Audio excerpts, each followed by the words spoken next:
जहाँ आपका एक वफादार सिपाही बाबाई बुनेर इमिने जनाब शेर अकबर खान रहता है और हम इधर जो बंदे बैठे पीछे तकरीबन 50 बंदे।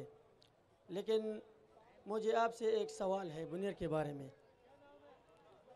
कि आपके पार्टी में इंसाफ है या नहीं है। बुनेर में आपके भाई साहब थोड़ा सब्र कर लो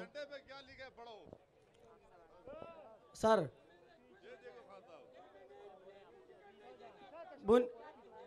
जल्दी जल्दी बोलो, इतनी देर लगा रहे हो। बुनेर में आपकी पार्टी में इंसाफ है या नहीं है, सिर्फ ये जवाब दे दो।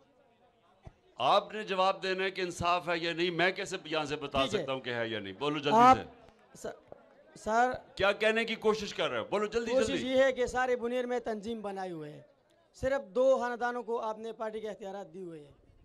MPA को जिसका भाई तहसील अच्छा देखो ये बातें, एक मिनट, इस वक्त पे ऐसे क्वेश्चन नहीं पूछते। ये पार्टी की बात। फैसल कोई और सवाल पूछो, ये कोई